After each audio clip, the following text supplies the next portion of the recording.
And now, Giant Sports Talk Live. Here are your hosts, Eric and Glenn.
All right, everyone. Welcome to Giant Sports Talk Live here for the post game of the final game between the Giants and the Tigers.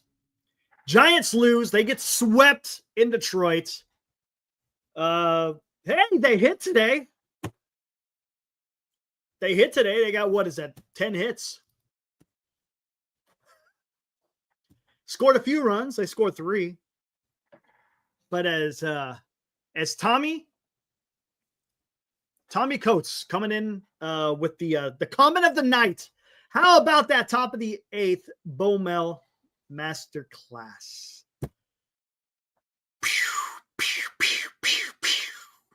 Paul, what is up? Don't be surprised if you get a hey, Eric, send me a yeah. I know it's going to happen. I already know. I've been doing this long enough to completely understand the Shard Hall experience. I get it. Terrible. Yes, terrible. It was, man, I tell you what, I was feeling pretty good. Giants had a pretty decent lead, 3-zip. It's decent, right? You would think, okay, come on. Giants should be able to get something done. Landen Roup for 4 innings, man, he looked awesome. And then the 5th inning happened. And it just all fell apart. Even though 4 runs scored in that inning, only 1 was charged to Landen Roup because of the error by Matt Chapman there at third base. And yeah, I mean, it just that's what happens. That's what it seems to happen with Roup. You know, he gets into the 4th and 5th inning, and then it starts falling apart. For whatever reason, I don't know. You guys tell me why that happens. Yeah, he's had a few outings where he's gone 6 and 7, but for some reason, man, he just loses it, and I can't tell you what it is. So Spencer, he goes, the Giants are on pace to score 700 runs right now this season, which is pretty much what they scored last year, 693. That's interesting, Spencer. We're gonna have to keep an eye on that one. Yeah, that's not good, right? You shouldn't be hitting the same amount of runs that you did last year. You would think there'd be moving. Look, 7 runs is, yes, technically it's an improvement, but you've expected a little bit more than that. Dean, what's up? Good to see you, man. Haven't seen you in a few days. I think the most frustrating aspect of this is that they win at least one of these games, even slightly better hitting. Yeah. I don't know. They're averaging 4.3 runs. Wow. I did not know that. Hey, guys, let's get into this. let's just get this out of the way and we can carry on through the conversation. Let's go. Now, today's Giants in Review on Giant Sports Talk Live. And there you go, the final. Again, the Giants lose the third game in a row to the Detroit Tigers. 4-3. Detroit improves to 37-20. They're playing some really good damn baseball right now. San Francisco drops to 31-25. Getting ever closer to that 500 mark. Giants score 3 runs on 10 hits. They hit the ball, guys. We could say that. Matt Chapman had a 3-hit game. Elliot Ramos had a 3-hit game, but between both of them, they had 6 hits in the lineup. Adames looked a little bit better. The 8th inning we could talk about in a bit. They also had 1 error, again, that one with Matt Chapman at third base. Detroit 4 runs on 7 hits. Hannafy gets the win. The reliever, he goes 3-2 with a 3 ERA. Landen Roup gets the loss. 3-4 with a 3.5. He has dropped that ERA. His ERA is continually to drop, so that's something you'll like to see. Canali gets the save. Again, the change-up artist, that guy, that's all he throws, but he did throw in a 96-mile-per-hour fastball in there, man. Now, that caught Ramos by surprise. I don't think he was expecting that. He painted that fastball in that inside corner on Ramos. So he has a 1 ERA, by the way. And there you go, box score time. Yastrzemski 0-4 with 1 walk. Man, I don't know what's going on with Yaz. He's a guy that hasn't been quite doing it lately, right? Not quite doing it lately. Ramos, great game. 3 hits, had a damn 3-run bomb. No, I'm sorry, a 2-run bomb. Also a run scored with 2 strikeouts. Flores had 1 hit. He was a rally killer today, guys. Flores hit into 2 double plays. Hey, I mean, it happens, right? He's a slow guy. If he hits it on the ground, it's going to be a double play if there's a guy on first base. Lee with no hits. Again, he hasn't been doing a whole lot. Chapman 3 hits. That was great to see. He had 2 doubles and a single. Only 1 run scored, but no RBIs. Again, at least he's hitting the ball. Adames, even though he went 0-4, I think he had some better at-bats today. He drew that walk. I was impressed with that walk, to be honest with you. And then he got catcher's interference. There it is over there. We'll talk about that. The 8th inning is a topic in and of itself. We'll talk. We're just doing an overview of the game, but we will get into that 8th inning. I want to hear what you guys have to say about that 8th inning. Wade had 2 hits. How about that? I was surprised to see him in the lineup, to be honest with you. Dallas, right? Me and you were talking about it. Well, guess what? He's back in the lineup. He did have 2 hits, had 1 RBI. Had a nice double. So whatever that means. Huff was 1-4. He was decent. Bailey pinched hit. We'll talk about that. 8th inning. And Koss was 0-4 with 3 strikeouts. Another big part of the 8th inning. Runners in scoring position, 1 for 9. Even though you got 10 hits, right? You scored 3 runs. 1 for 9 is just not getting it done, guys. We know, you know what, we've talked about that throughout the season, right? We look at the hits with runners in scoring position, and if they win, we're like, When they lose, then it becomes a little bit more of a thing. It becomes a focus. 1 for 9, runners in scoring position. Left a lot of runs on the table. Roup again went 4 innings. Gave up 5 hits, 4 runs, but only 1 earned, 2 walks, 7 strikeouts. Again, through 4 innings, he was good. But when he came out for that 5th inning, man, just didn't have it. Rodriguez came in, and unfortunately, Rodriguez has been money. He's been money. And honestly, his outing today, he went 2 innings. I was surprised I had him go 2. But he gave up a hit, right? He gave up the hit, and unfortunately, those 2 runs scored to make it 4-3, the Detroit Tigers, and that wind up being the final score. But again, he went 2 innings and had 4 strikeouts. I mean, he was just dominant. Tyler came in for a freaking inning and struck out 3. He was dominant. Walker came in.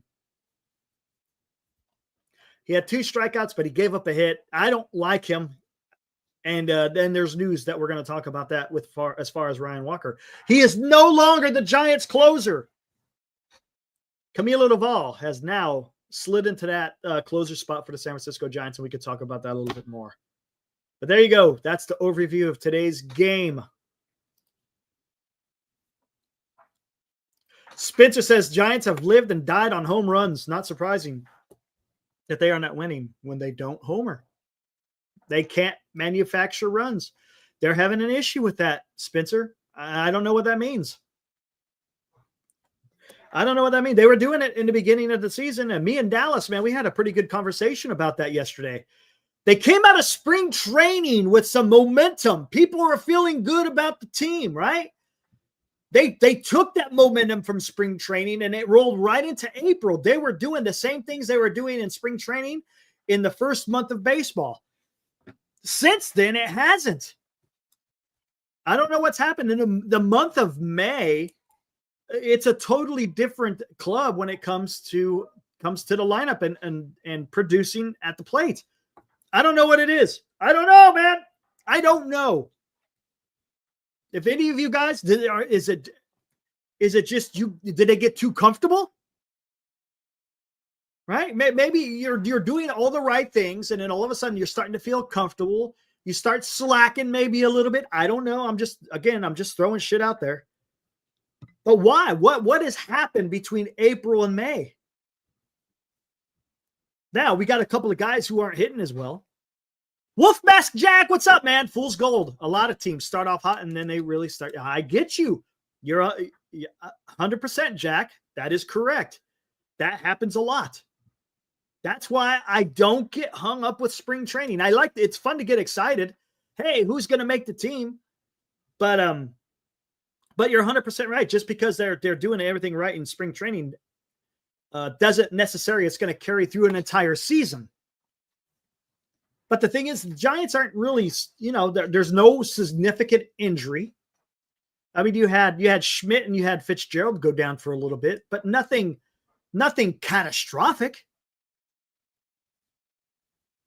I don't know. I won't chicken little over losing to the best team in baseball currently at this time. Okay, Grant, and I'll say I said this yesterday, Grand Admiral.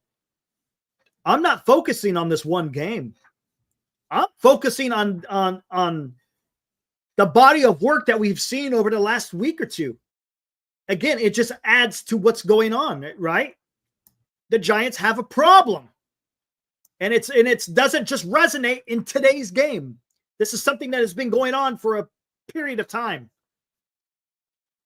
So would I say that I'm, as you say, chicken little? No, I'm not. But there is something wrong going on with this company. And you know what? Hey, maybe there isn't. Maybe there isn't something wrong. Maybe this is just who they are. Have we thought about that? Is this just who the Giants are? They came out in April, right? And I said this. Maybe they were playing above their heads a bit. Now it's kind of settling, right?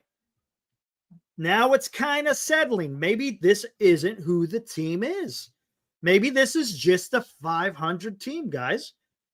We got to take a hard look at that. We have to.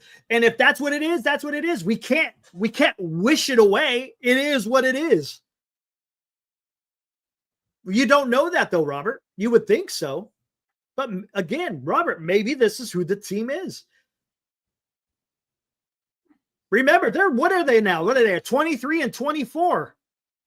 23 and 24 since they had that big run in the beginning of the season where they went 8-1.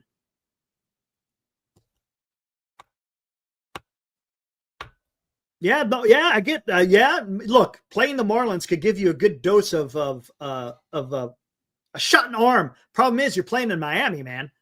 Giants have a tough time playing in Miami. What's up, Cole? With our elite pitching, we have a chance to win every game. No, you're right, but Robert, you still got to score more runs than the other team, man. Still got to score more runs. Mike, you packing it in already? You're already done at May 28th, Mike? Come on, man. Really? This is straight poo-poo. It has been. No, I agree with that. It has been straight poo-poo. It's not been fun baseball to watch, to be honest with you. It hasn't.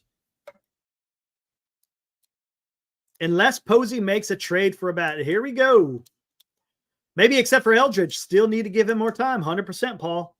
100%. He needs to keep doing what he's doing. And by the way, yes, young Bryce Eldridge hit another home run today. I'll show a little clip of what that looked like here in a bit.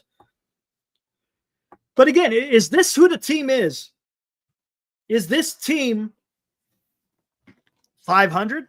A little bit better than 500? Are they a 700 team like how they were playing in the beginning of the season? I don't think so. Where do we rank in Henny? Towards the bottom, Mike. Towards the bottom. I think they're ranked 24th in average and OPS. Right around there somewhere. Again, that's just looking at average and OPS.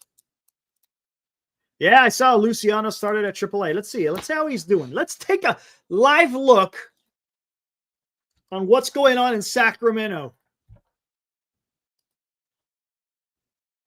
It won't be a live look because the game is over and Sacramento lost.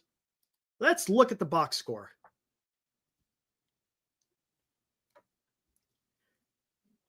Grant McCray went 0-4, batting .246. Encarnacion went 0-4, batting .308.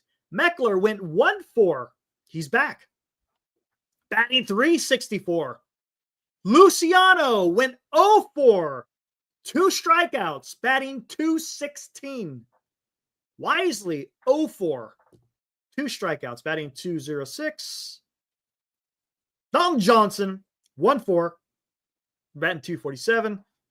Stassi, 1-for-2, batting .258. Jake Lamb went 2-for-3, batting .236.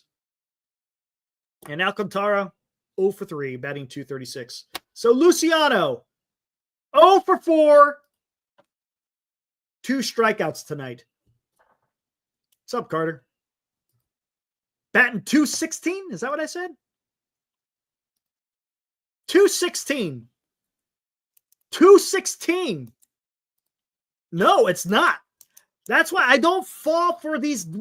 You have one game and he kills the ball, has 2 home runs, and all of a sudden he's the next coming of Babe Ruth. Yep. It means nothing.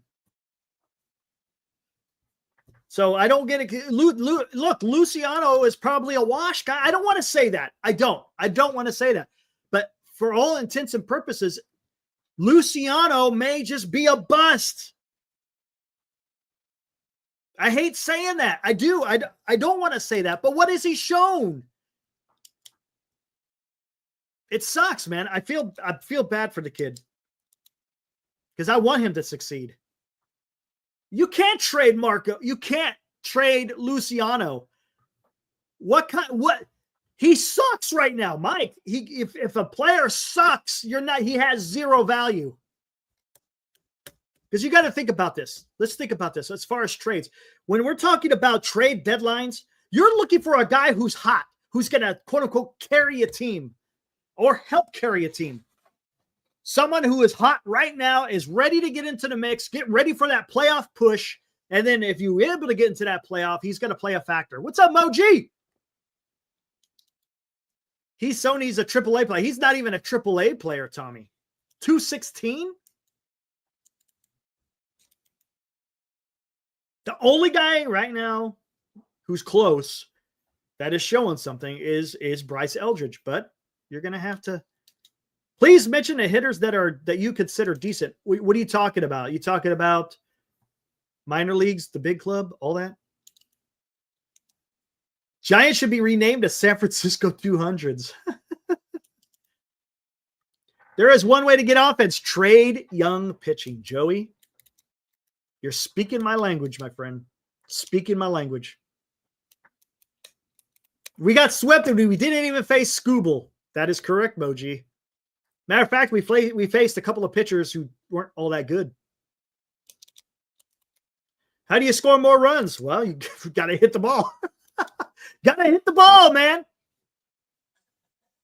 And unfortunately, the Giants haven't been doing that very well. Today had 10 hits. So yeah, they hit the ball today.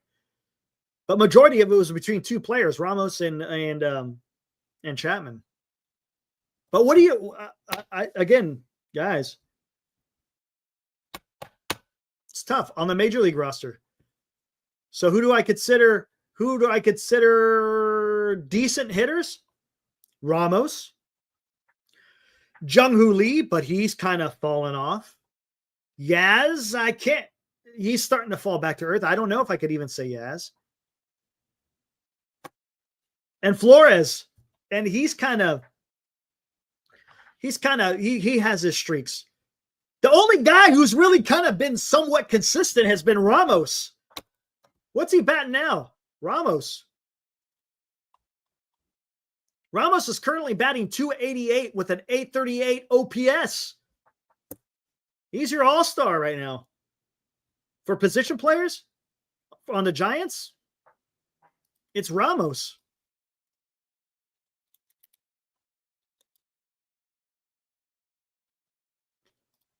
I think they overdo it with the swing adjustments. Their struggles are tied to that, possibly, says Salsa. Yeah, maybe. Ramos is studdish. Yes. I love watching Ramos, man. I do. And he had a great game today. Unfortunately, it just wasn't enough. He tried to put the team on his back to a certain extent, but it just wasn't enough, man.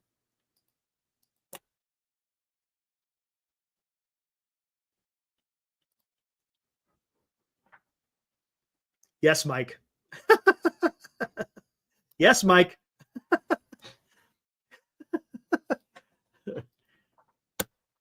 Flores and Ramos are the best hitters on the team, says Mike. Yeah, you're right. Even though Flores is kind of tailing off a little bit. But no, I'll tell you one thing about Flores. Even if he doesn't get hits, and today he hit into two double plays. That's the problem. When he hits the ball on the ground, that's what's going to happen. What I like about Flores is he gives you a good at-bat. He gives you a good at-bat, right? We can all agree with that. Sometimes it doesn't work out, but when he gets in a box, he will give you a fight. He gives the pitcher a fight. Ramos is kind of in the same mold a little bit because Ramos isn't afraid to go to right field. Matter of fact, he's got a few opposite field home runs. Do I think the team has enough offense? No, Robert, they don't. What's up, hell of this, hell of that?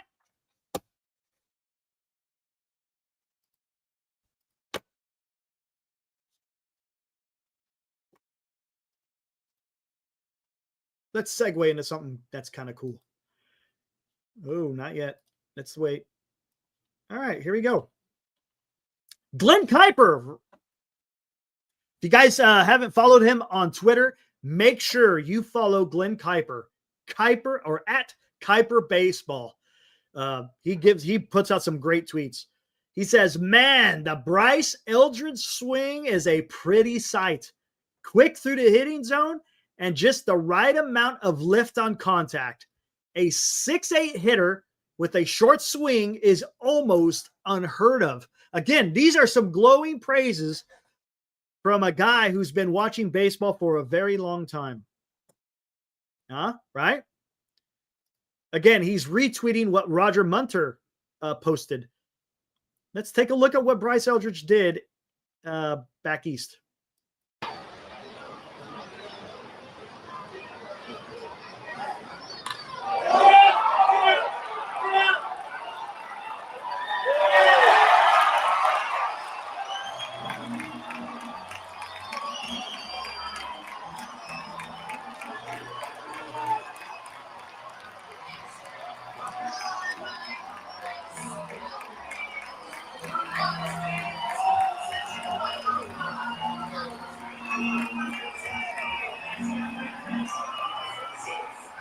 What do you guys think?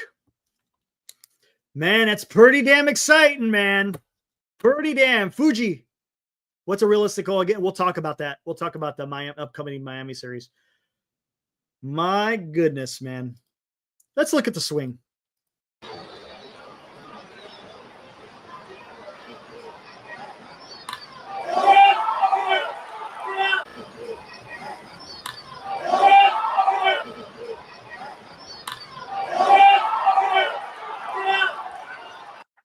Wow. Wow. Oh, man. That's going to be exciting, right? Isn't that going to be exciting? Sounds like Richmond is turning out in force to watch this kid. That's what it seems like, right? That sounded like it was a pretty big crowd in Virginia tonight. Yeah, isn't that the truth, Dean?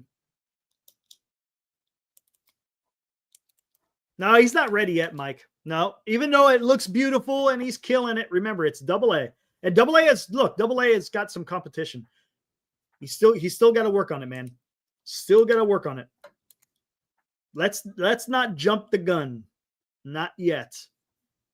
We don't need to quote unquote sound the alarms. We don't need to sound the alarms yet, guys.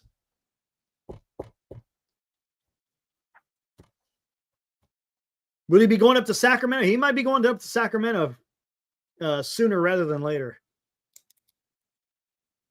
Yeah, I need to. I know who you're talking about, Joey. Yeah, Cody, man. Cody has a fantastic channel, even your dynasty. If you guys want to get the latest and greatest on the prospects going on with the San Francisco Giants, you got to check out Cody. Cody's good stuff, guys. You got to. Tibbs, yeah, Tibbs has got the power, but his average is pretty damn atrocious, right? Doesn't he have to work on that a little bit more? He's got the power, but does he have the ability to make contact on a consistent basis? Reggie Crawford is not going to be doing anything. He's done for the whole year. He had to get shoulder surgery, so he's done for the whole year. You're not going to see Reggie Crawford this year.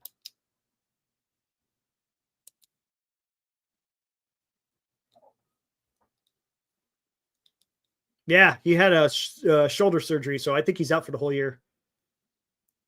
Maybe you see him towards the end of the year. Maybe.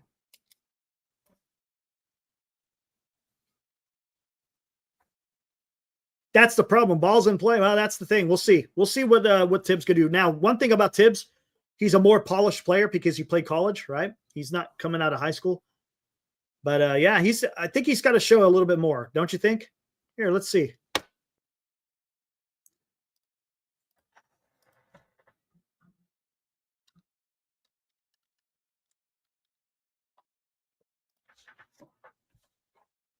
Let's see what he's got here, guys. Tibbs was 1 for 2, batting .235. It's coming up. 2 walks. All right, there we go. Let me see something. Let's take a look. Let's take a look at young Tibbs here. He's not really that young. I think he's a little bit on the older side, right? Here we go. And I think, did he start off in high A? I think he might have started off in high A, right? But here's his 2025 MLB stats. Yeah, here we go. High A. 147 at-bats, 34 hits, 8 home runs, 7 doubles, yeah, 31 walks. That's good to see. His on-base percentage is great. It shows he has a discerning eye. Batting average, 231. Like to see that a little bit better. OPS is great, right? So, I mean, he's trending in the right direction, but is he ready to go up to AA yet? I don't know if he is. I mean, what do you guys think? I kind of want to see him really just excel in high A before he gets that promotion. I don't want to rush the guy. Why rush? I don't want to see guys get rushed. There, Fuji, thank you. That's what I'm trying to say. I don't want to rush a guy because the current roster isn't producing. It's not fair to the prospect to rush a guy because your big league club isn't quite got it together. That's a disservice to him. Will Wilson, again, that guy, he's in low A, right? Will Wilson, he's showing it, which is fine. But let's start talking about these guys when they get up to AA and AAA. You know what I'm saying? As far as being contributors to the big club in the near future. What's up, George? George is from Chicago. Great show, but don't look now. The Cardinals took over the wild card spot from the Giants. 3 players with automatic outs is if no change season will be lost in June. George, look at you, George. Damn, man. Coming in strong. I know you're a Cubs fan. Your Cubs are playing damn good ball. What's up, Tom? Do you have any moves that we can make this ball? No, there is no moves. I'm sorry. Well, okay. Where are you going to make the move? First base, right? First base. So who you put at first base? Gerard is coming. Gerard Encarnacion is coming. Fitzgerald is your second baseman for now. Adames is your shortstop. Chapman is your third baseman. Bailey is your catcher. Ramos is your left fielder. Lee is your center fielder. And Yaz is your right fielder. That's the problem. What are you going to do? Tom says, how about Dan talking about trading Logan Webb for a bat or two? Yeah, how about that? He's stirring the pot. Dan is stirring the pot, baby. Okay, you say McRae over Matos. Mike, when does McRae play? Right? When does McRae play?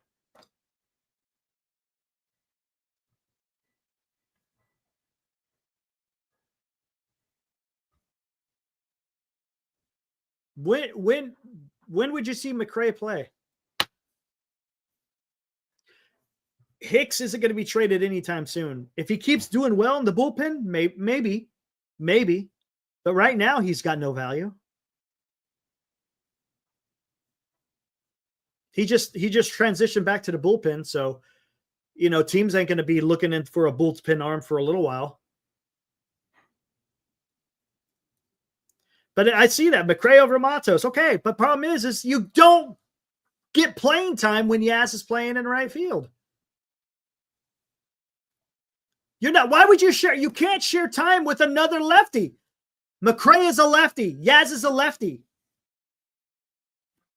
That doesn't work. You don't take out a lefty to put in a lefty. That's why Matos is there. Hey, what's up, Christian?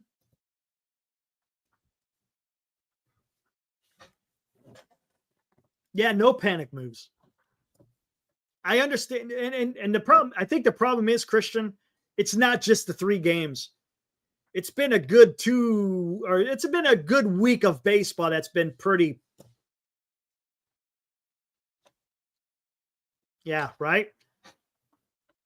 This last week of baseball has been pretty bad for San Francisco Giants.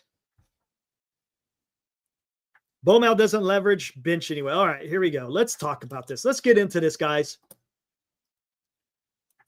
We could come back to players and all this other stuff. Platoon them all, says Joey. All right.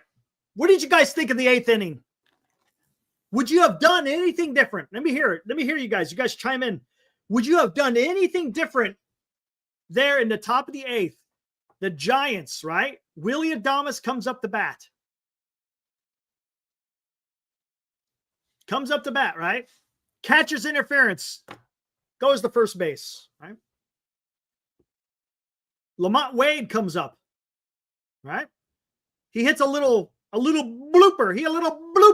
A little bloopy out there in left center. Adames was able to run all the way to third base. Wade was able to stretch out a double. He stretched out a double with that hit, guys. So you're starting off the 8th inning with runners at second and third. No outs, guys. Right? The score is 4-3. The score is 4-3, the Detroit Tigers. Giants have runners in scoring position, second and third base. No outs. First move. Would you have pinch hit Huff, or would you have pinch hit Bailey for Huff? Was that a good move? First off, was that a good move to take the bat out of Huff's hand and put it into Bailey's?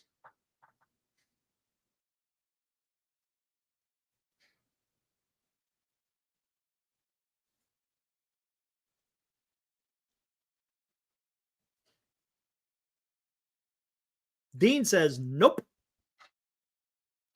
Schmidt pitch hit over Bailey. Okay, that's fair. That's fine. If you wanted to do that, okay.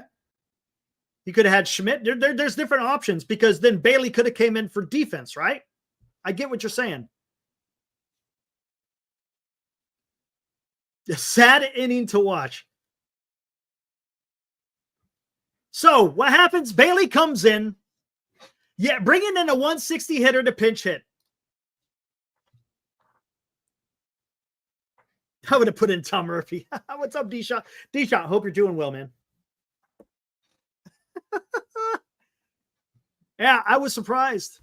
And what happens? Bailey, first pitch swinging, takes the opposite field approach, which is nice, but it was just a lightly hit fly ball to left field. Left fielder comes in, makes the play. 1 out. 1 out. Runners at second and third. Up comes Christian Koss. Would you have let Koss hit in that situation? Would you have let Koss take that at bat, or would you have gone to the bench? Whether it was Schmidt or Fitzgerald. Darren says no.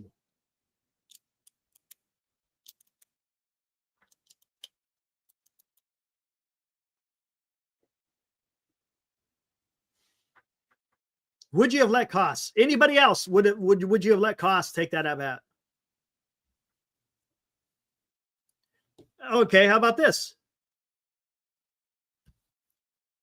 Okay, if you don't, did you like the idea of him trying to bunt? Would you have rather seen Koss swing away or try to lay down that bunt? He was unsuccessful twice with trying to do a bunt, and he wound up striking out. Did you like the idea of bunting?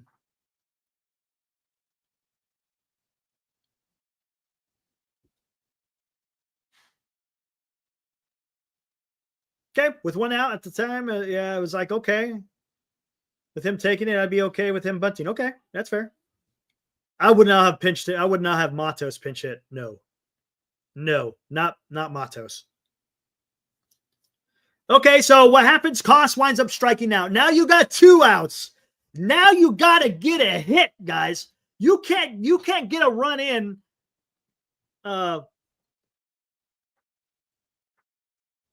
Without getting a hit. You have to. You know, if you got 1 out, you got no outs, well, then you can get a sacrifice. Now you got to get a hit.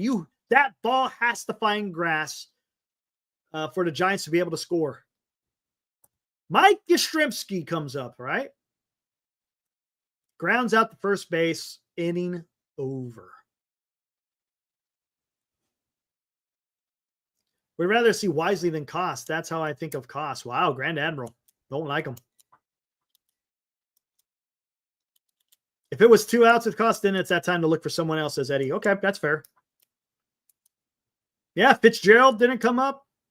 Schmidt didn't come up.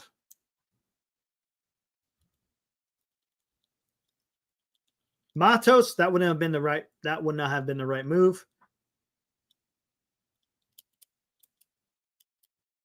Normally, that's what Bailey does. I'm surprised he didn't bunt. Yeah, but to be honest with you, Bailey is a pretty damn good bunter. Bailey is a really good bunter, and I'm surprised they didn't have him try to bunt with no outs.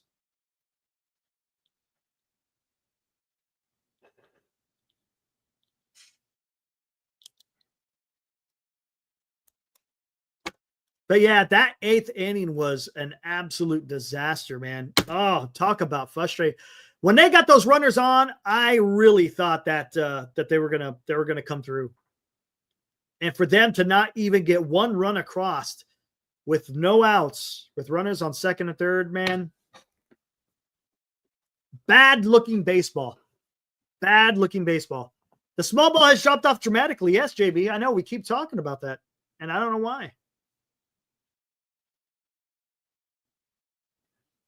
When Encarnacion comes back, who gets no one will get DFA'd.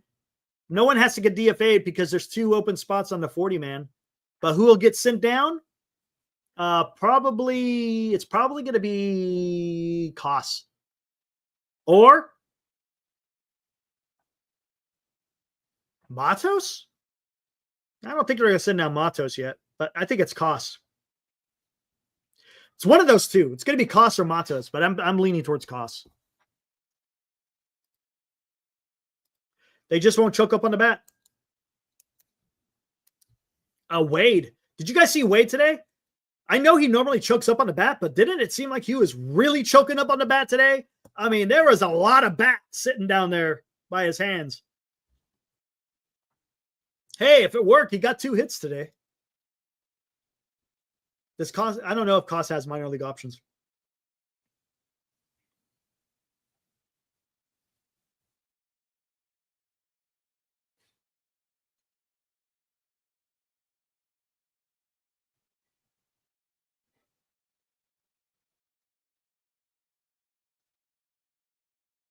Interesting. The way I see it is Chapman and Bailey are allowed to not hit as much because they are Gold Glovers. So they're getting what you're saying is they're getting a little bit more leeway because they are so good with the glove. Okay. Wilmer's overachieving makes up for Adames' underachievement. The problem is right field, first base, and backup catcher. That's fair. I could see that. Grand Admiral, what do you think about second base? You think Fitzgerald will come around? What do you think?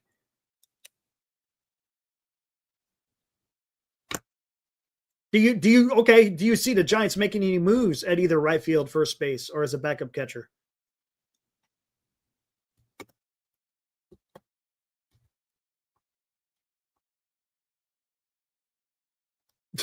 Fuji. But again, what kind of changes are we going to see, guys? What you guys, I don't know. Outfield and first base. Specifically, I'm guessing, Darren, you're talking right field. Have Bichette play second base. How is Bichette playing today? Let's see. What kind of year is he having? Last year he had a down year. He was fighting injury.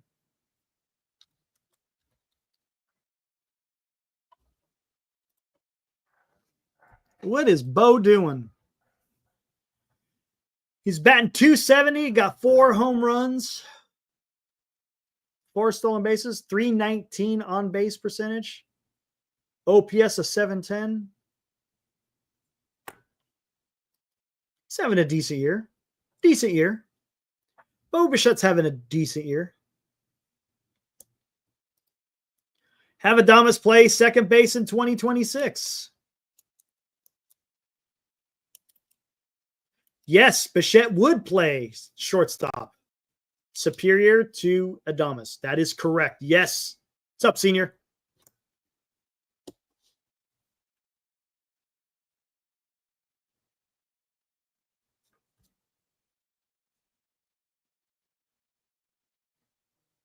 And Eddie, there is some truth to that. Gold Glover or not, Bailey isn't moving a thread on the team, getting wins or not. We've seen the same behind the dish performance for 2.5 years, and we're not any better because of him. He is an issue too. Yeah. His bat is, there's no doubt about it. His bat is a hindrance. But the problem is there are a lot of guys with the bad bat right now.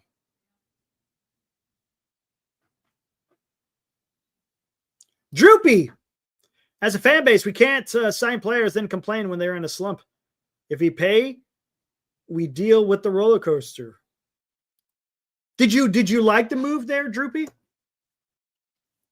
Do you think that Willie Adames was worth the contract that he received from the San Francisco Giants?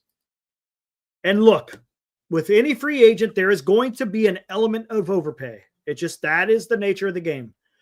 But would you say 182 is a bit much, right? It's a bit much. Has the guy really, look, I keep saying this. I'm not trying to shit on the guy. I'm just saying. The back of his baseball card, I don't know. I don't know if it garners 182. But that's a problem. I'll tell you why that's a problem, Drew. I hear that he was the best shortstop on the market in free agency last year. But does that make him the best shortstop in the major leagues? Just because he was the best available shortstop on the market doesn't mean that you should go sign him, because he may not be the best shortstop in the league or one of the best shortstops in the league. If there was other shortstops available, would he have been the guy that they picked? No. No way.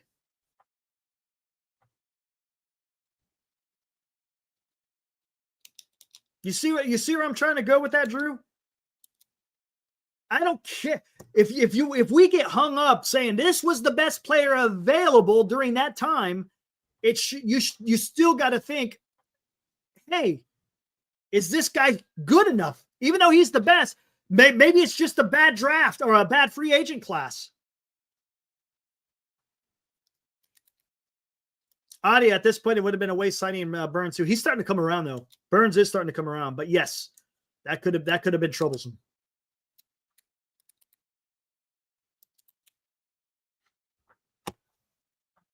Anyways, enough of that. What'd you guys think of Ryan Walker getting knocked down? No longer the Giants closer, and Camilio Doval is now the San Francisco Giants closer. You guys like that? You guys like that move? Not too shabby?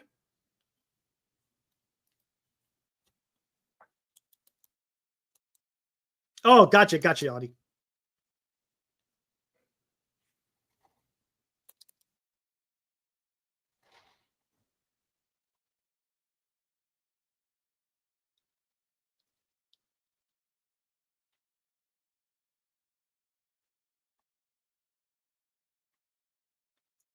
Yeah, but his clutch this year absolutely stinks. I get what you're saying. I get what you're saying. But he was clutch. But he hasn't. What has Adames done that's been clutchy? Not much. Not much. But no, I think, look, I've been saying it for a while. I think Doval should have been the closer a while back. Now they just made the move. I think that makes sense. Again, Walker came out today and he didn't have it. He just didn't have it. Now, he didn't prevent any runs, but he didn't have it. And yes, Tom, to your point, he does have time to turn it around. There's no doubt about it. He's clutch at getting Ks and double plays currently right now.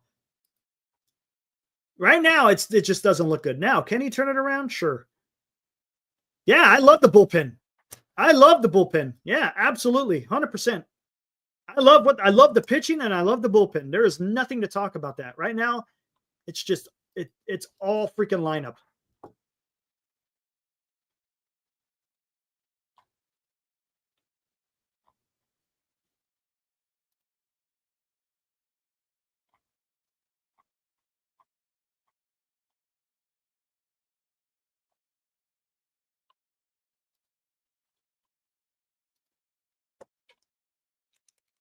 Doval is iffy? Nah. Doval's come around. He's come around, man. I think he's earned it. He's a different pitcher now. I think he might have turned the corner. We'll see.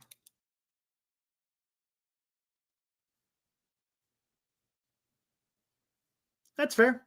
Okay. I can't disagree with you, Grand Admiral. Can't disagree. I'll tell you what my issue is, and I talked about this. I think it was a couple of weeks ago. We were all having a conversation here on Giant Sports Talk Live, and we were talking about what I'm concerned about is when some of these players start cooling off, such as Flores and Lee and Yaz. I said those are the names I said. If they cool off, are the other guys going to be able to start picking it up? Well, they haven't. Lee has cooling off. Yaz is cooling off, and Flores is cooling off. But the problem is Chapman and Adames are still cold. Now, Chapman had a good game today. There's no doubt about it. That was great. It's great to see Chapman go out there and have a 3-hit game. All right. But that's what I've been trying to say is that he just started heating up today. Does it carry forward? But you got these other guys who are starting to fall by the wayside, and the other guys just aren't quite picking it up, man. Should Jung-Hoo Lee go back to the leadoff spot? Nah, man, I got a feeling they're going to be tinkering with this lineup.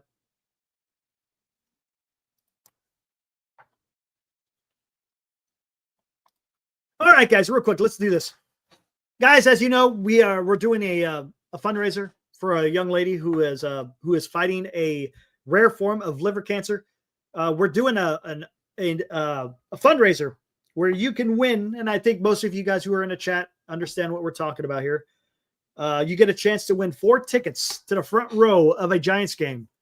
There you go. That is the location of where you would be sitting. This picture was taken from those seats that you could win.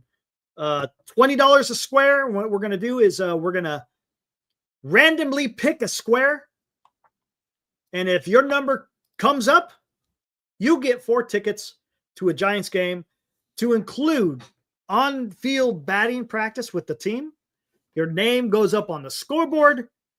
And if I'm not mistaken, you get a Capos gift certificate, $50 gift certificate to play for a nice dinner at Capos before you go to the game. So there you go, man. We're getting a lot of stuff lined up for you guys. Again, if you're interested, let me know. I'm going to go ahead and play the promo here in a short bit. But if you're interested, let me know. I will put up the QR codes both for Venmo and Zelle, where you could purchase your ticket. And heck, you could even pick your own number depending on what numbers are available. I'll play the promo. Now, the squares that you see in the promo is not up to date, but I do have the up-to-date squares, and I'll put that up right after the promo. Giant Sports Talk Live and the NorCal Sports Network have teamed up to give back to the community. We ask for your support as we aid in Haley Busby's fight for life in her battle with liver cancer. To take part in this fundraiser, you can purchase an entry for just $20, and the winner receives 4 front row dugout seats at Oracle Park for your choice of an August 8th game versus the Washington Nationals or the August 29th game when the Giants host the Baltimore Orioles. The winner will also get an on-field experience on game day and attend batting practice. So secure your entry now, as eligibility is limited. Draw date to be determined. The Busby family, Giant Sports Talk Live, and the NorCal Sports Network thank you for your participation and contribution to this worthwhile event, covering the San Francisco Giants and giving back to those in need in 2025. Giant Sports Talk Live and the NorCal Sports Network.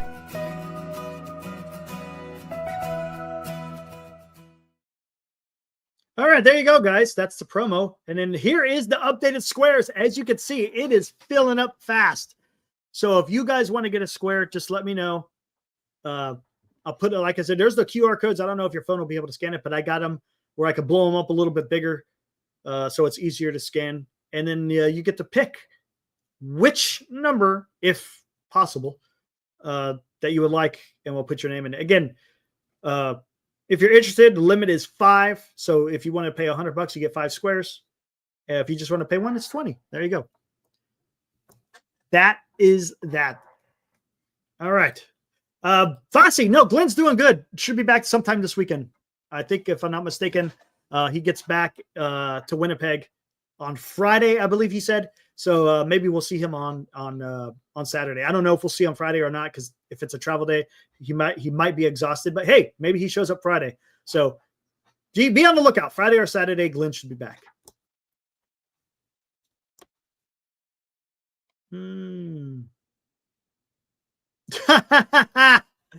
Oh, Fuji. 4-person dream team at those dugout seats is Dean is keeping score. Lou is cursing out Chapman, possibly getting escorted out. Glenn or Eric having deep conversations with Chardall. There you go. All right, guys, here, I'll throw out the link. Yeah, why not? I don't know. Honestly, Adi, I don't know who to trade for yet, man. Because we don't know what teams are, we still got 2 months before the trade deadline. We don't know what teams are going to be buyers or sellers. A team that may be a buyer today may be a seller in 2 months. The Giants. I'm just saying.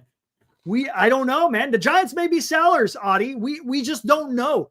It's too easy to tell, or I should say, too easy to determine. Good thing offense isn't the whole game. It's just the most entertaining. That is a fact, Posey.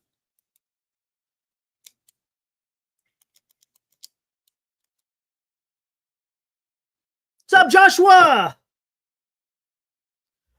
Yes, it was, sir. Yes, it was, Joshua. No doubt about it. All right, here, let me bring in Dean. Dean, what is up? How you been, man?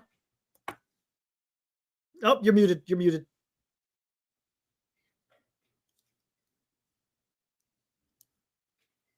Nope, not yet.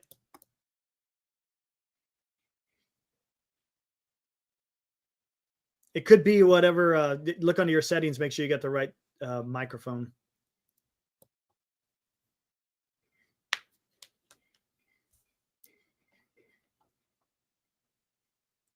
You could do a test here. I'll kick you back out, and you could do when you do the settings. You can see the test. All right, there we go. We'll get Dean will join us here momentarily. Let's see. The second Hunter Pin says it's up to Yaz. I immediately said we are screwed. What? Ye with so little faith. Oh man. This team really should make an early move to get some clarity come the deadline. Yeah. Well, a lot of it depends on how the team's playing, right, Joey? The way the team is playing, man. Again, the pitching's keeping you in it, man. The pitching has been fantastic. It's this damn lineup, man. Good Lord.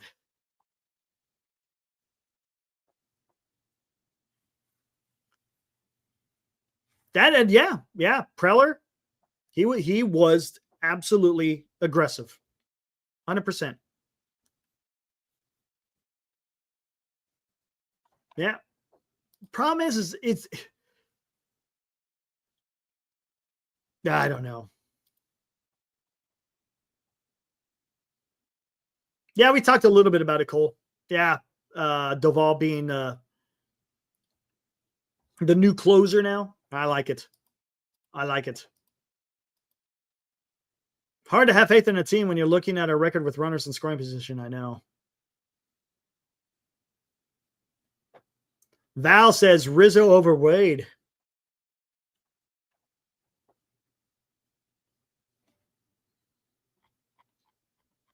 Joe Boyd, man, he is the exact opposite of Robert Rothberg. Joe Boyd comes here and just says the offense is complete garbage. Robert comes in here and says we have future Hall of Famers. What's up, Armand? It takes two to make a move. That is true, Armand. That's a fact. I think Preller was just able to take advantage of a Miami team. Maybe they already knew at that time. I'm talking about Miami. Hey, we're ready to move off this guy for whatever reason. But yes, you have to have a willing partner in getting a trade done this early. Because, right, Armand, we could sit there and say until we're blue in the face, Posey needs the trade. Posey needs the trade. Well, guess what? If another team doesn't want to trade with you, then you're screwed.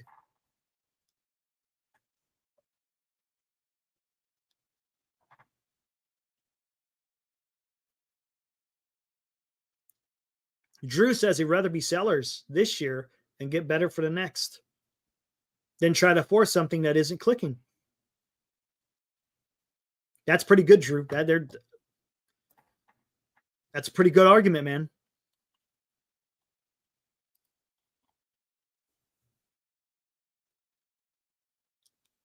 But yeah, you guys got to remember that. Just because you want to trade doesn't mean it's going to happen.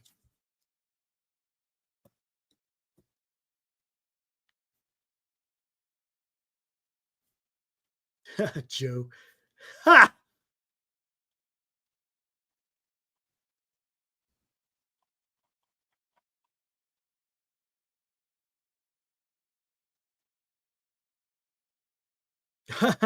Joe is Humbaby's Eric Chardal. Is it?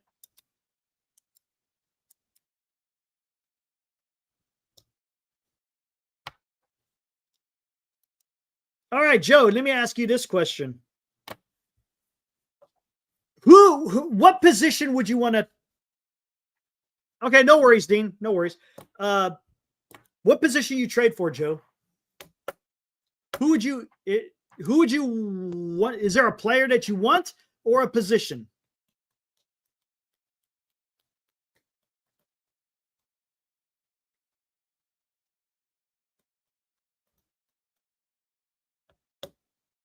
What you think, Joe?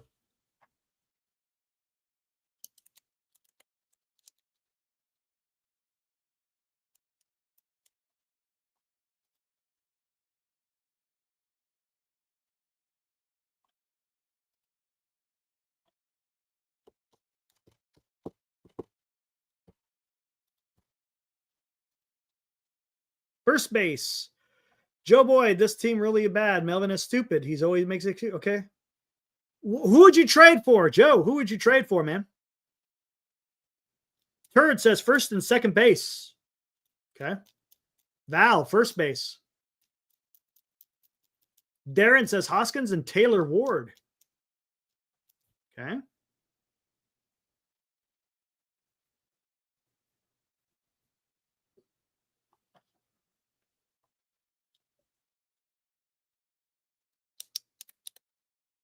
Joe, come on, man.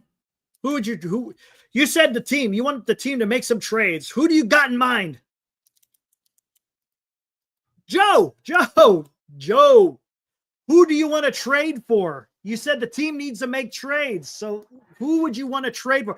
Do you have a name that you would like to trade for? Or is there a specific position that you want to see the Giants trade for?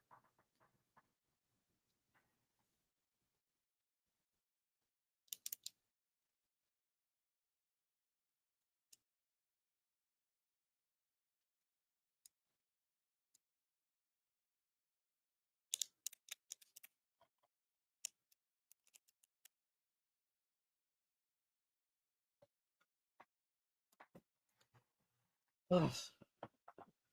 I give up. I give up. Oh my God, man. It's been a while. I'm having chest pain.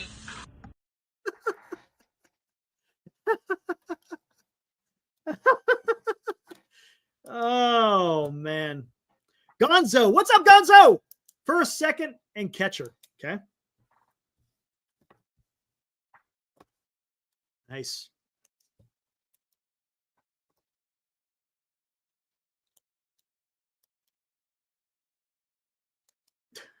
So Gonzo, how'd you, real quick, gonna divert a little bit. How'd you like that WrestleMania? Was that your first WrestleMania? Did you have fun? I heard it sucked. I saw the clips. Pretty shitty, to be honest with you.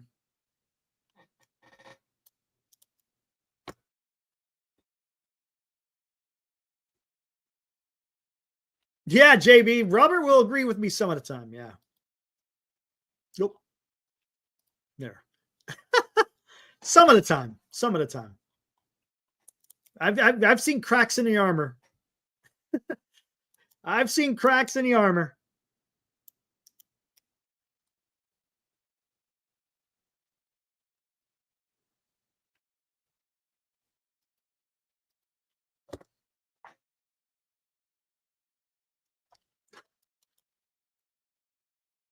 Arias isn't getting traded within the division. Maybe not. Yeah, that's a good point. Since San Diego's in the thick of it, they're not going to trade him to a rival who's in the thick of it as well. Yeah, that wouldn't make sense. You're not going to see a trade between San Diego and LA and well, any of them. Maybe Colorado, but you're not going to see any trades between Arizona, Giants, San Diego, or the Dodgers. Yandy Diaz and Brandon Lowe, says Grand Admiral. Yandy being the catcher over at Tampa Bay, Brandon Lowe, the first baseman in Washington.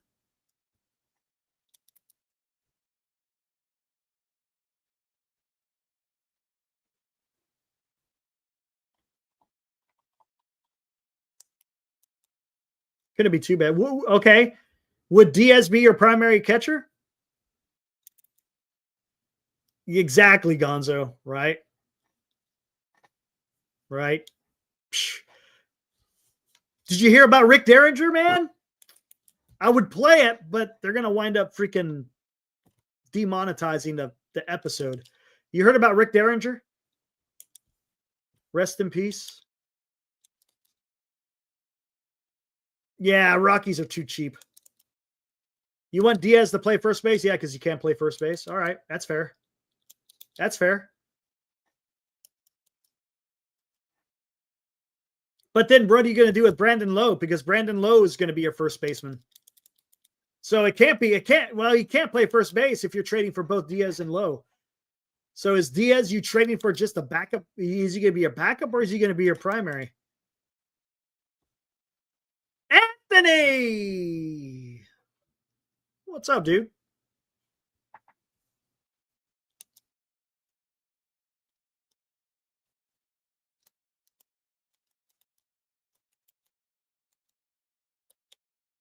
Joey Bartwell, yeah.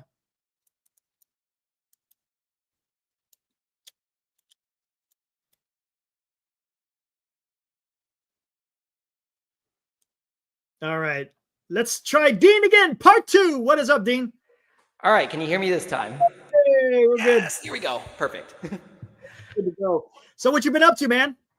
What's up, Marcus? Not too much. I mean, mostly it's been, we're coming up on the last week of school here, so that's what's been kind of keeping me busy.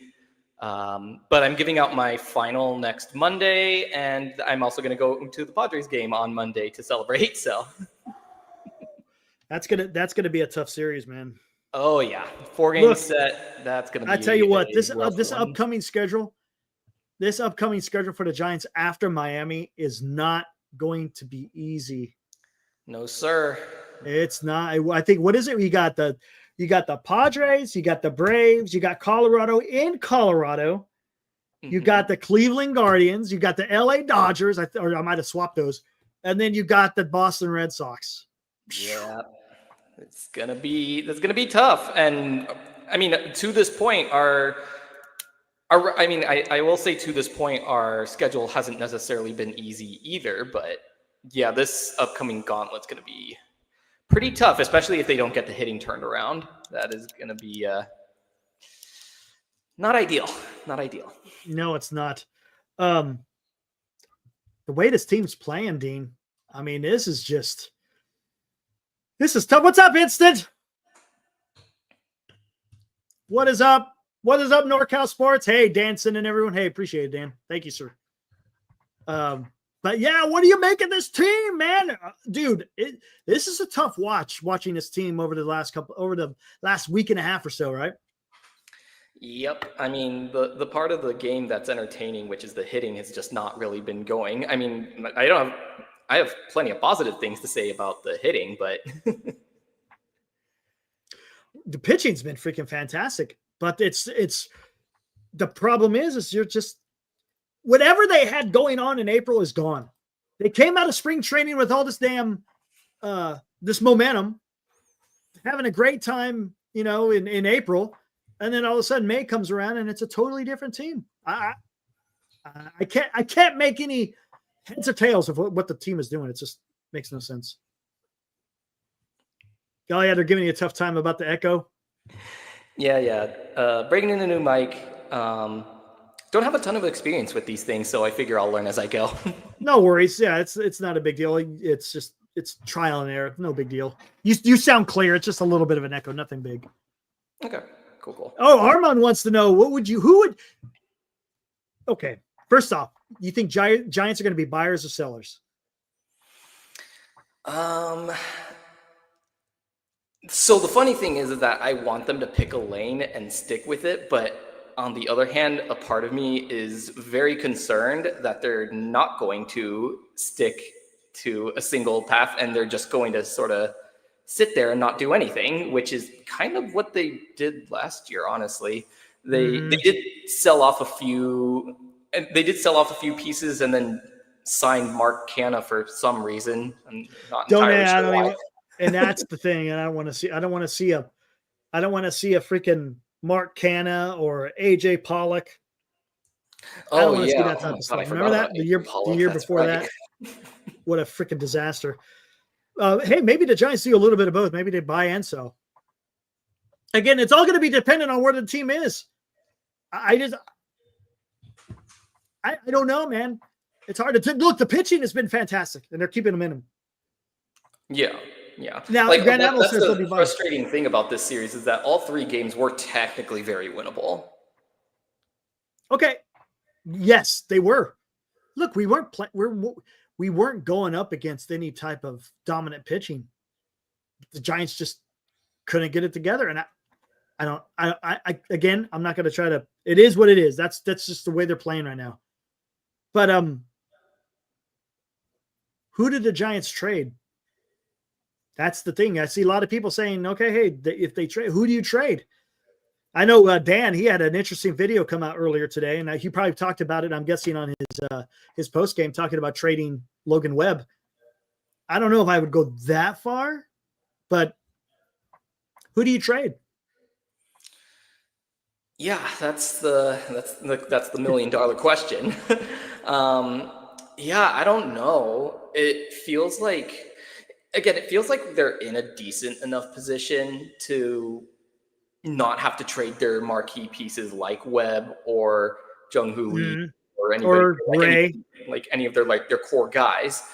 But then at the same time, if that doesn't work, you're kind of stuck in this weird limbo of being not bad enough to be, picking in the top 5 of the draft, but not good enough to really be competing reasonably. But that's kind of where we've been stuck. We've been stuck in this 500, near 500 limbo for the past 3 years. And, at some point or another, I feel like you're going to need to commit in some direction or other. I don't see them committing to the full-on rebuild because that just doesn't seem like this front office's style. No, it doesn't. So either the team hitting starts to turn itself around. We don't necessarily play 500, don't necessarily play bad bubble. We stay around 500, maybe slightly over 500, and in which case we probably would be buyers, and then we would maybe start throwing out some of their minor league pitching potentially if they wanted to try to sign a bat, or we get a retrain of last season where we just sell off a few small pieces for some AA guys that you may or may not have heard of, and and again a Mark Canna type, which again I don't want them to do, but I wouldn't be surprised if they did do. Right. I'm going to answer this question, Tommy. I get. Are you saying you would like to trade both Webb and Ray, or Webb or Ray? Please tell me it's not and that's is it supposed to be an or? Is there? Please tell me, Tommy, that it's supposed to be an or. I want to find out as I wait for your. Oh my God, Tommy, dude, hold on real quick. Rob Hyman, what's up, Rob? Thank you for the $2. Time for Greg Johnson to get off the pot. In other words, I know what you're saying. Shit or get off the pot. Get it. He's saying time for a full rebuild. Whoa. Wow, Tom. Do you think it? Okay, but here's the problem. Let's take a look at this.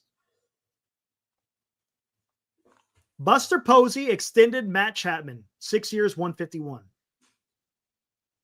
Buster Posey signed Willie Adames 7 years, $182. Buster Posey signed Justin Verlander 1 year, $15 million. Does that give you the impression that they want to rebuild in any way, shape, or form? Okay. That's the first. Secondly, if you trade both Reb and Ray, who is going to be your ace? Because is there anyone right now in the young pitchers, whether it's Birdsong, Roop, Harrison, Wisenhunt, are any of those guys proven to be a 1, 2, or 3 at this particular time? to me, it doesn't make any sense to trade either of. Well, if you want to trade one, to be honest with you, you know who I think they should trade? If they're going to trade, I think you trade Ray. And the reason why I say Ray is because the guy is absolutely dominant. Because right now, at the trade deadline, what is a trade deadline? Trade deadline aren't looking for those guys for long term. If they can get it, that's fine. That's awesome. But what is Ray going to give you? He's a strikeout pitcher. He's a former Cy Young. And if there's a team that's in the hunt, they are going to 100% want a guy who throws from the left in the high 90s, has a freaking changeup and a devastating slider. Ray is the guy that other teams are going to want to get for that big push at the end of the year and into that playoff run. So I would think a team would pay handsomely for the likes of a Ray. That's just me. That's me. Again, Eric, I think I 100% agree. I 100% agree. Like, you look at the two contracts too, and you get, there's this big point of, you want to sell these guys when they're hot, and Ray is very hot right now. But with Webb, you certainly get consistency. You still have 3 more years left on his contract. The valuation of those years between Webb and Ray's 2 remaining on his contract are approximately the same. Ray's a little bit, I think, like maybe 2-3 million more a year than Webb is right now. But I think the thing that's really good about Webb is that you do get a pretty good amount of consistency out of Webb. And he's also the type of arm, because he doesn't so much rely on his fastball velocity to get his work done. He's the type of arm that, is going to wear down less over time. And I feel like, just like with Webb's history, I mean, he's had a pretty good injury history in the sense that he hasn't really been out very much. And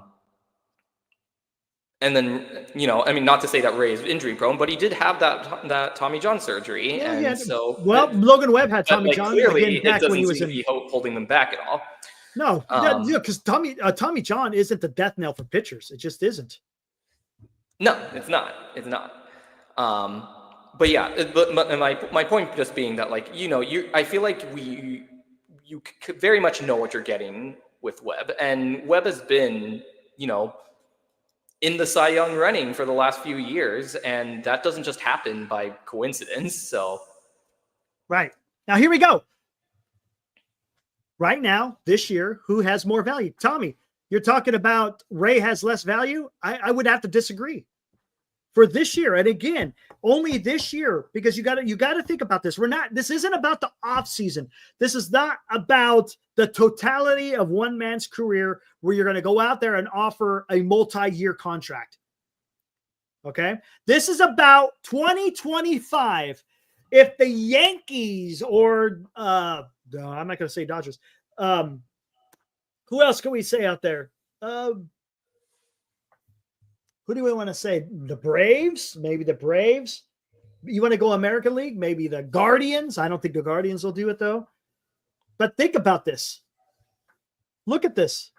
It doesn't matter about the trade value website. The trade value website means nothing in the scheme of 2025.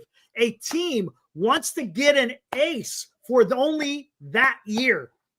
Period. That's it. It's a mercenary move. It's a mercenary move. So if you got a team that is in the hunt to get into the postseason, or they just need that extra guy, they will 100% give up quite a bit to get Robbie Ray. It's not about team control. That's not it. That's not what I'm talking about. I'm talking about 2025 only. That is it. I'm talking about a team who is capitalizing on this 2025. If they have a shot to go out there and get that one guy that is going to get them to the promised land in 2025, Ray is going to be that guy. He just is. Because look at these numbers. ERA plus, the ERA. I don't care about the win-loss. Strikeout percentage is good. Walk percentage, yeah, he walks a lot. But look at that. Come on, man. This guy, I'm telling you, man, Robbie Ray is going to be the guy. 100%. And who is each? Yeah, there you go. Robbie Ray, Logan Webb. I'm just saying, I would trade Ray. I would trade Ray. That if that's where the Giants are going and they got to trade a starting pitcher, that's the guy who I would absolutely get rid of. Ibrahim. Remember when what Scherzer fetched for the Nationals with LA? They got Josiah Gray and Ruiz for a freaking rental. Ray isn't Scherzer, but the title contender would pay handsomely. Yes, that's what I'm trying to say. 100%.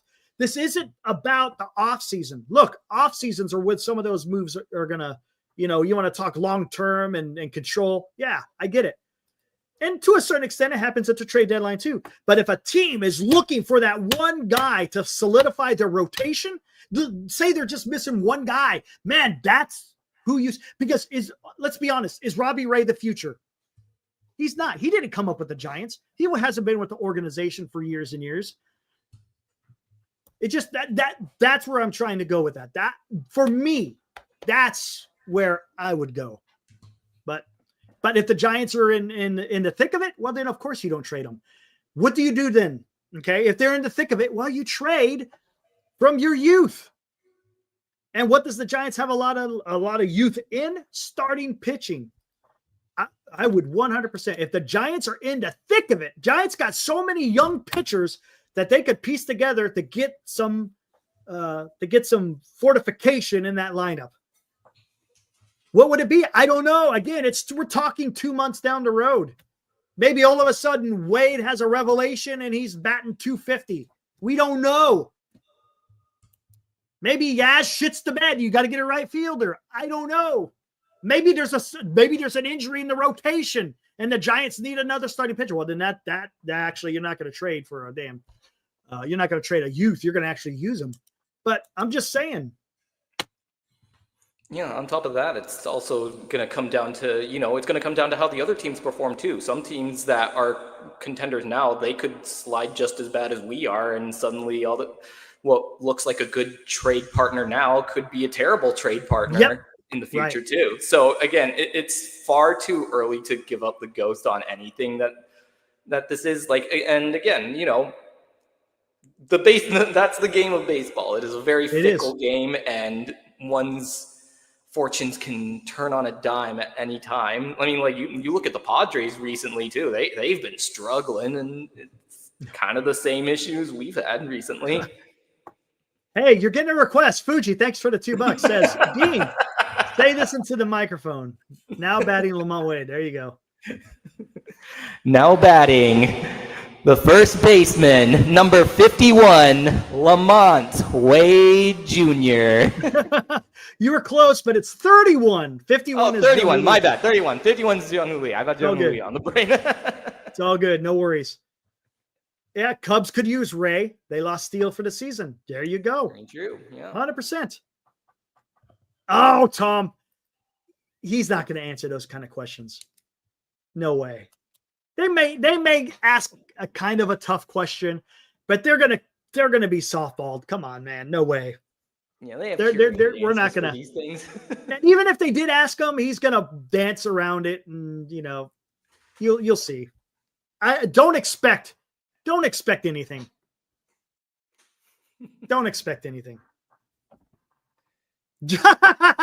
Now, number 51, Jung-Hoo Wade. There you go.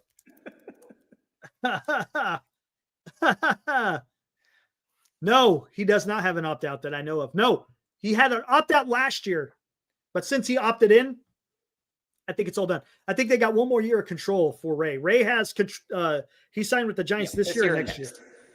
That's it.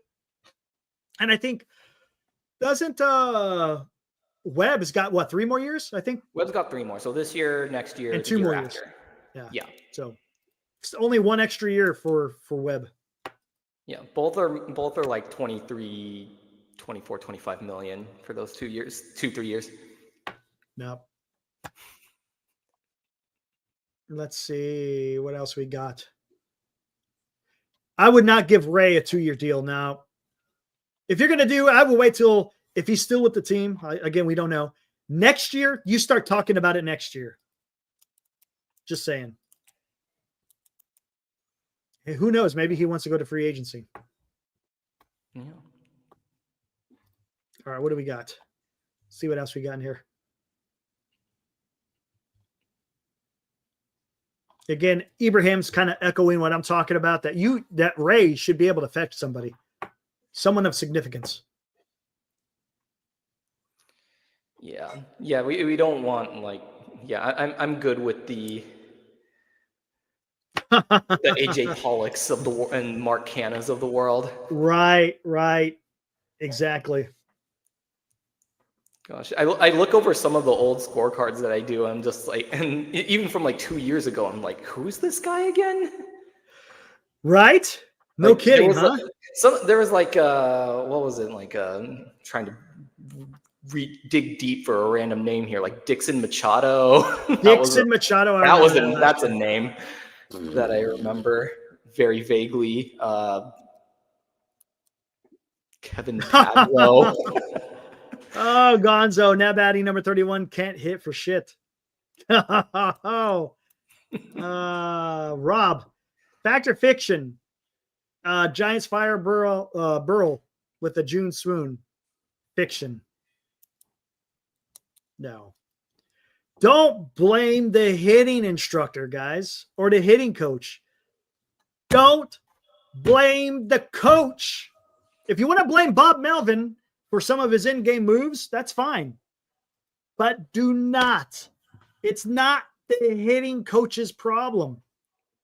Yerman Mercedes, I remember that one. That's oh a good my one. God. That's a deep I forgot about Yerman Mercedes. Jeez. $2 from Fuji. Thank you, sir. Dean sounds like the subconscious voice giving advice. That is what I do. But it's not the hitting coach's fault, guys. It's not Pat Burrell's fault. It isn't. It's not. It's up to the player. Put the onus where it belongs. It belongs on the players, guys. The players. If you want an immediate, they are getting paid millions of dollars. A coach, I guarantee you, Pat Burrell probably isn't making even $1 million. I'll bet you he isn't. But you got these players who are getting paid multi-million dollars to play baseball. They need to figure it out, period. Coaches are there to help in any way that they can. But when they get into the box, that is up to the player. Right? That you Absolutely. Look, the coach is not up there with the training wheels on. Come on. Look, there's this. I remember there was this whole discourse about Donnie Ecker and how he was pivotal to our 2021 season, and then everyone was very sad when we traded him to the Rangers, or like he went to the Rangers and then they won a World Series with them. Now look, he's out of a job all of a sudden. He fired him already, and right. Has the Rangers hitting gotten any better? No, not really. They're still exactly. the 29th best hitting team in the league. Come on. That's what I'm saying. It's not That's baseball. It'll happen. It's the player. But the problem is there's got to be a scapegoat, because what can't you do? You can't fire a player because you eat the money, right? You just can't DFA him. So what do? You blame the coach. That has absolutely nothing to do with it. Come on, man. Yeah. And you can say the same thing with like Colorado firing Bud Black. Yeah, it's a terrible team, but was that ultimately really Bud Black's fault? Right. Now, if he's making bad decisions, baseball decisions, that's a different story. Come on, man. Yeah. It drives me nuts when I start seeing when they start calling for the heads of coaches, and it doesn't even reside there. The only way you fire a coach is if the guy is just non-existent. Right. If he's just a piece of shit or whatever it may be, then you get rid of the guy. If he's a cancer of some sort, like, come on, you can't. The players, that's where it belongs.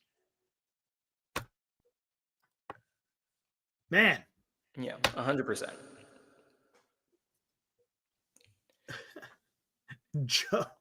Joe doesn't. Hey, I'll tell you what. Joe is. He's got some tenacity. Joe's the yin to Robert's yang here.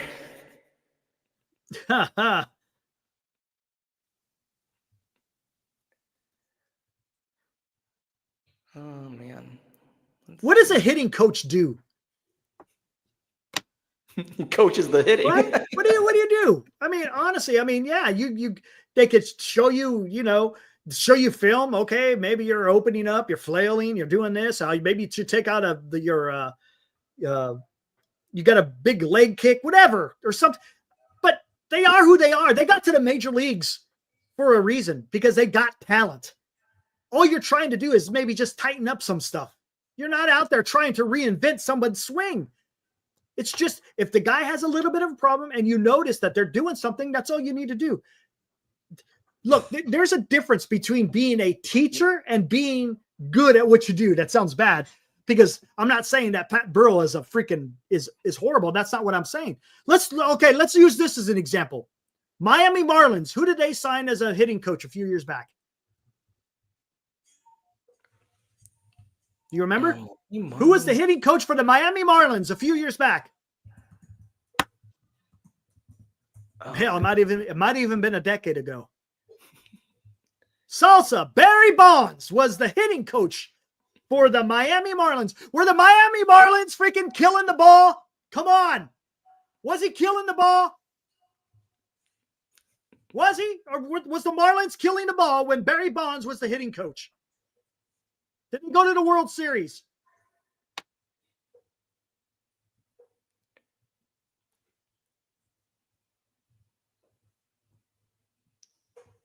Come on. Come on. Again, it doesn't just because you played the game at a high level and now you're a coach doesn't mean that you're going to change the club. It doesn't.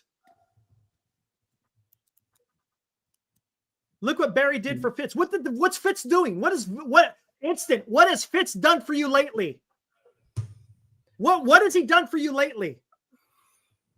It still resides with the player. He had a couple of good games, but what's he doing now?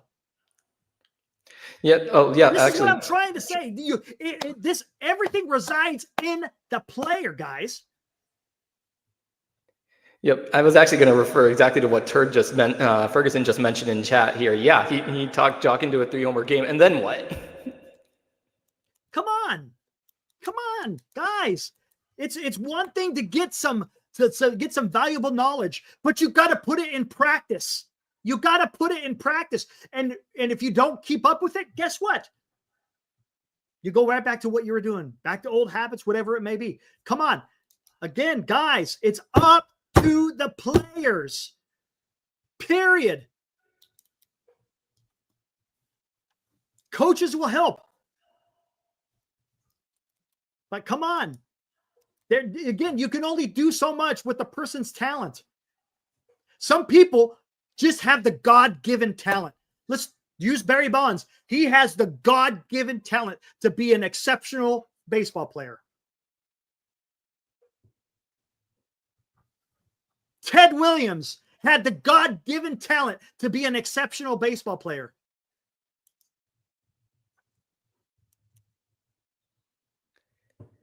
Yeah. Carlos Mendoza did not have the God-given talent to be a baseball player. Come on. Come on. People have different levels of talent. Can a coach help them in certain ways? Sure, but it's up to the player. They're the ones getting paid the millions of dollars, not the coaches. Yep, 100%. They got to perform. They got to execute. They got to. The proof is in the pudding, and the proof is disgusting at the moment. Yeah, he did. Yeah, Ted Williams wrote a book. I guess it's really scientific from what they were saying.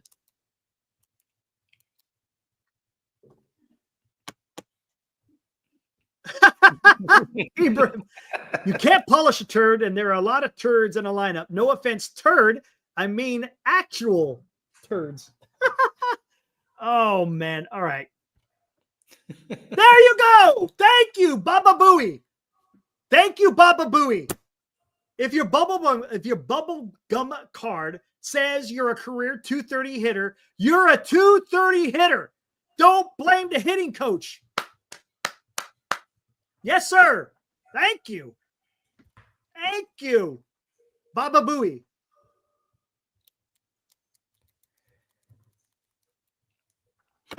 D. Gordon was cheeks. And if I'm not mistaken, did he get popped for doing PEDs? I think he did.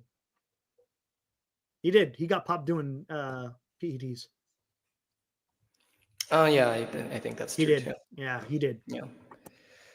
Yeah, I think the thing that's just been so difficult with, at least with the Giants compared to like some other sports too, is just like what might be conventional wisdom for like the 49ers or the Warriors or whatever organization that's in the NFL or NBA, is that like this doesn't follow that same conventional wisdom. There's a certain, like, of course, there's a certain amount of patience that you have to consider. There's a certain amount of consideration of just like the nature of baseball and how erratic it can be and nonsensical at times. Mm-hmm. And, you know, and one change isn't going to fix everything. And like everyone's looking for that silver bullet that's going to just fix all their problems. And suddenly the team will go rip off this 15-game win streak and everything will be fine again. And, you know, you may be able to find that in the NFL with these big free agent trades or these big trades or these big free agent signings. Same with NBA. You've got these super teams that are like going out there and dominating on the court and winning or only losing like 10 of their games. And that's just not realistic in the MLB. There's going to be some ebbs and flows, and it's going to take a long time for people to figure out what teams are. Yeah, we're 56 games into the regular season now, so we've got plenty of material to look at here. But that also means that there's still 106 games left to go. Very much can change in those 106 games. And so that's why, like, back when we were in April, we had to really put a damper on things. Now we're in late May. We can start to speculate on these types of things, but it still is it's still early. It's still very early. And then still got 4 months of baseball left, man. Yeah, we got 4 months of baseball. And then, but yeah, ultimately, I know we keep like kicking this can down the road, but once we see how things kind of play out in June, I think then we're going to actually be able to see, like, should this team sell? Should this team stand pat? Should this team really go out and be buyers for for a bat in the lineup? We'll have to wait and see. Like, our needs may also change too. So, you know, it's very good point here. That is exactly NorCal. Point. Yeah, fantastic. The players aren't receptive. You're drawing from the wrong well, personnel wise. Yes, sir. Absolutely, that is correct. If they're not willing to just listen, and hey, you know what? Maybe I got a little bit something going on. Maybe a little hitch in my swing. And if you can't recognize it and change it, again, that's your fault as a player. The coach could sit there and tell you, you know, ad nauseum, this is what you got to do. This is what you got to do. This is what you got to do. And if the guy is stubborn and doesn't want to do it, well, guess what? Nothing's going to happen. And you know what's going to happen? People get pissed off and they want to fire the coach rather than wanting to do anything about the player. The Mace way. Okay, let's talk about this. Dean, what do you expect going into Miami? Giants really don't have a very good history playing in Miami, but you're playing against a bad team. What is your prediction? You think they take 2 out of 3? You think they sweep? You think they don't take 2 out of 3? So I'm sitting at 2 of 3, but I wouldn't be too surprised if they went 1 of 3. Which is really tough, but that's with tough, the way things man. are going, unless I see something out of the first game there, I'm worried. Again, on paper, we should at least win 2. Right. But well, let's talk about it. Let's say, because right now they're 2-4, right? 2 and 4 on this road trip. They have to go freaking. They have to win all 3, right, to break 500, right? Yeah. No, 2. No, or they need to win. No, they do. What is it? There's no chance for 500. That's right. So yeah, it's not 500. So it's either below or above 500. Yeah. So they would need to. Yeah, they would need to win the series to go over 500 on this trip. Because they're 2 and 4, and that's damn, dude. Or yeah, they would need to sweep the whole darn thing. Yeah. Yeah, but they would. Yeah, two. But I feel like 2 of 3 is realistic, but I also feel like 1 of 3 is also very much on the table. And you know what? I can't even make a prediction because this team is so inconsistent. I couldn't tell you.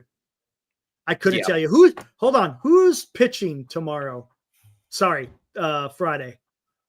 Let's see here. Pitching on Friday, we've got Harrison versus Quantrill. Okay, and then the day after that, they've got is Robbie Ray, right? Robbie Ray versus Edward Cabrera, and then Birdsong after that. Birdsong versus Weathers, yeah. I don't know, man. And Weathers is a lefty. We've avoided that lefty for a while there, and it didn't do shit. What did that get us? It got us nowhere. Get us anywhere either. I don't know. I sit here and I'll tell you here. This is because we're not going to have a show tomorrow because there's no game. Right. And I can't sit here and say what I don't know. The team is so inconsistent. I should say inconsistent. I don't know. I want them, of course, to win 2 of 3 at the minimum. But I'm sitting here and I cannot tell you because it's just the inconsistency is just too much. I know the pitching's going to be there. But is the hitting going to come around? Yeah, I mean, if there's a team to break out the offense again, it is the Marlins. Their team ERA is one place worse than the Nationals right now, and we still didn't really manage to get much hitting done against the Nationals either. So I don't even necessarily think that's going to be a boon for us at all. And then when you look at the hitting, I mean, Marlins, they got some poppers. They have some guys. I think as a team they've been kind of middle of the road, but I mean they have some guys more than I can say for us right now. But yeah, I don't know. I feel like it's going to be more low scoring. This was great. I got to talk about this. Double down. Did you see about Ronnie Simon? He committed 3 errors in 1 game. Oh, yes, that's right. And then he had, okay, I'll tell you what, man, there is something but you know what? There's a good story to this, which was absolutely awesome. Let me sit there and find it. Where's it at? Hold on, let me find it. Because I responded to this. Where the hell is it? Oh, here we go. This is awesome. This was freaking awesome. This makes me feel good. It's a feel-good moment. Now, let's get out of here. Let's do this. So, Connor Norby, right? He's, of course, a player for the Miami Marlins. Okay? Comes out, says, this game is hard. Nobody cares more than the players. He's a Marlin. Have his back. I love it. That is so freaking awesome right there, right? And then, of course, I commented on that, talking about it being a great example of being a good person. Yeah, and I think I heard that there were some other players that reached out to him just like in solidarity, just talking about and it's like, it's awesome. Stuff happens. That's what you do. That's what you do when you're a freaking baseball player. If you're a teammate and the guy is going through something, you go out there and you be there for him. You know how it is, man. I mean, look. We're tough. As fans, we're tough on players, right? Oh my God, absolutely. When they go through something like this, it's great to see, especially coming out in public, to see a teammate come out there and have the guys back. That's freaking awesome, man. I love it. That's just, that makes me feel good that there's something a little bit more important than some stats. something more important than DRS, so to speak. So that was awesome to see Connor Norby go out there and have his guys back. It was awesome. Yeah. What's often forgotten about these athletes is that, granted they have these mega millions of dollars, but at the end of the day, they're just people trying to play a game for our entertainment. Right. Exactly. Right. Puts things in a little bit more of context there. It's awesome. Totally. Now that's funny. Dave Kapler visited Simon after the game, gave him a 30-second hug and whispered, "Just balance the smoke." That's great. Dude, that's fantastic, by the way. That is awesome. All right. Hey, Dean, I'm going to get out of here. Thanks for hanging out for a little while, man. I appreciate it. Oh, yeah. Thanks for having me on. You betcha, man. We'll catch you on the next one, buddy. All right. Sounds good. Take care. See ya. All right, guys. There was Dean. I appreciate him coming on and talking some baseball. All right, guys. No show tomorrow since there is no game, but we'll be back at it Friday night with the game 1 between the Giants and the Marlins in Miami. We'll see how that one goes. Kyle Harrison is going to go for the Giants, and what is it? Cal Quantrill going for Miami. Again, Giants need to do something in the series, man. This is the team you got to, if you want to vent some frustration, this is the team to do it against. Let's get it done, man. All right. Hey, guys, thanks for hanging out here on this Wednesday night. Again, like I said, no show tomorrow, but I'll be back at it again on Friday night, and we'll do this all over again. Hey, guys, it's fun talking baseball. This is what it's about. Everybody has their own ideas on what they feel on the direction the team should go, or just any feelings on the club itself. It's fun. I love the back and forth, man. This shit is fun.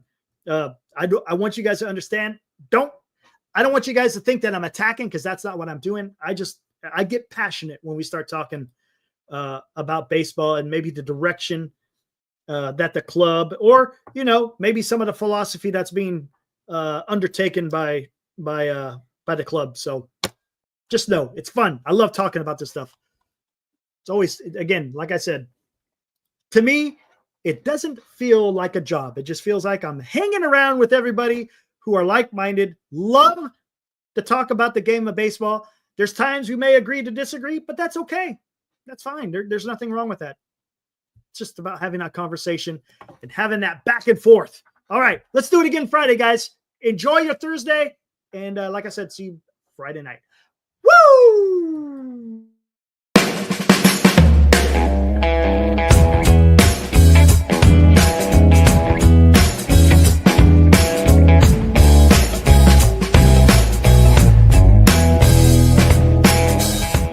You've been watching Giant Sports Talk Live with Eric and Glenn, a Northern Lights Entertainment Broadcasting production.